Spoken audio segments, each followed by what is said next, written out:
একটা my goodness. এছাড়া আমি একটু ভিতরে দেখাই। চাবি কই? কি আরিফ, গাড়িটা পরিষ্কার করলো না, এরকম করে রাখছো? আর আমরা গাড়িটা মাত্র রেডি করতেছিলাম তো, আসতে কিছুক্ষণ আগে স্যার।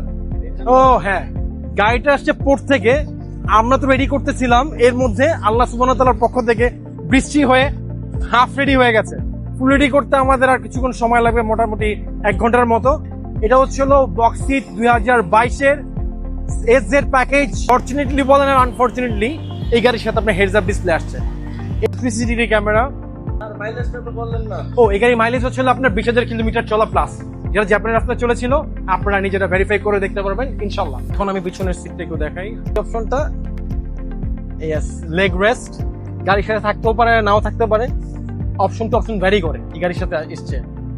আরেকটা অপশন একটা মনে পড়ছে, ও আই সেন্সর, এটা গাড়ির সাথে থাকতেও পারে না থাকতে পারে, ওটা দেখাতে ভুলে গেলাম, কিন্তু আই সেন্সর অপশনটা আছে। ভেরি অ্যাগ্রেসিভ পার্কিং সেন্সর তো আছে 4টা, এবং আরো 2টা অ্যাড আছে হলো অটো পার্কিং অ্যাসিস্ট। প্রত্যেকটা অপশন গাড়ির সাথে আসছে। 17 ইঞ্চি রিম, আর ভক্সির একদম সিগনেচার লোগো। আর ভক্সি অলওয়েজ নোয়া থেকে যখন আমি এটা কম্পেয়ার করবো, ইট লুকস মোর অ্যাগ্রেসিভ। গাড়িটা শোরুমের এরিয়া আছে, আপনারা যারা চাচ্ছেন একটু ডিফারেন্ট কালারের গাড়ি নিতে, এটা কিন্তু ম্যাসিভ ব্ল্যাক কালার। সরাসরি শোরুমে এসে গাড়িটা ভিজিট করে দেখতে পারেন।